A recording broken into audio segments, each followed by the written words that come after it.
கோவை மாவட்டம் அருகே தமிழ்நாடு கேரளா எல்லையில் 100 ஆண்டுகளுக்கு முன்பு ஏற்பட்ட பூகம்பம் மீண்டும் ஏற்பட வாய்ப்புள்ளதாக ஆராய்ச்சியாளர்கள் எச்சரிக்கின்றனர்.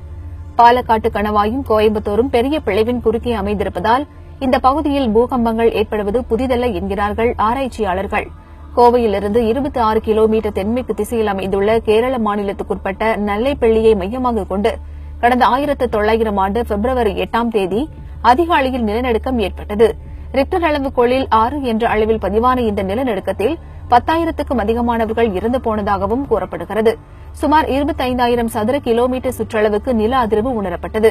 116 ஆண்டுகளுக்கு முன்பு ஏற்பட்ட இந்த பூகம்பம் மீண்டும் ஏற்பட வாய்ப்புள்ளதாக எச்சரிக்கிறார்கள் ஆராய்ச்சியாளர்கள். உலகளவில் குறிப்பாக தென்கிழக்கு ஆசிய நாடுகளில் ஏற்பட்டுள்ள இயல்புக்கு மாறான காலநிலை மாற்றம் பூகம்பம் வருவதை நமக்கு உணர்த்துவதாகவும் அதற்கு ஏற்ப முன்னெச்சரிக்கை நடவடிக்கைகள் மேற்கொள்வது அவசியம் என்றும் அவர்கள் வலியுறுத்துகின்றனர். தமிழக கேரள எல்லையோர பகுதியான கோயம்புத்தூர் பாலக்காடு மாவட்டங்களின் மையப்பகுதியில் வரப்போகின்ற பூகம்பங்களா?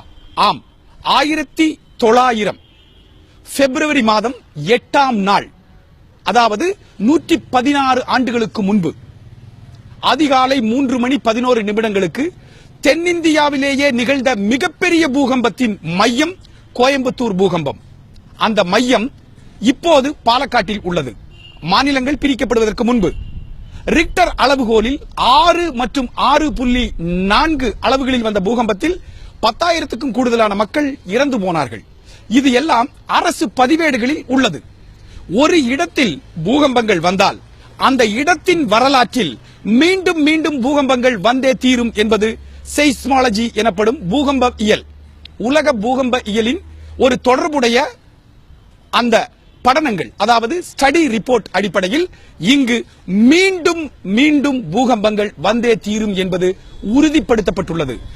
எல் நினோ என்று சொல்லப்படும் குளோபல் அளவில், உலக அளவில் உள்ள இந்த காலநிலை மாற்றம், குறிப்பாக தென்கிழக்கு ஆசிய நாடுகளில் உள்ள இந்த காலநிலை மாற்றம் இந்திய துணைக்கண்டம், ஆஸ்திரேலியா, மடகாஸ்கர், மலேசியா, சிங்கப்பூர், இலங்கை உட்பட தென்கிழக்கு ஆசிய நாடுகள் எதிர்கொள்ள போகும் கொடும் வறட்சி, கடும் மழை, இந்த அப்நார்மல் கிளைமேட்டிக்கல் கண்டிஷன் இங்கு வரப்போகின்ற பூகம்பங்களை விரைவுபடுத்த போகின்றது என்பதில் எந்தவிதமான சந்தேகமும் இல்லை.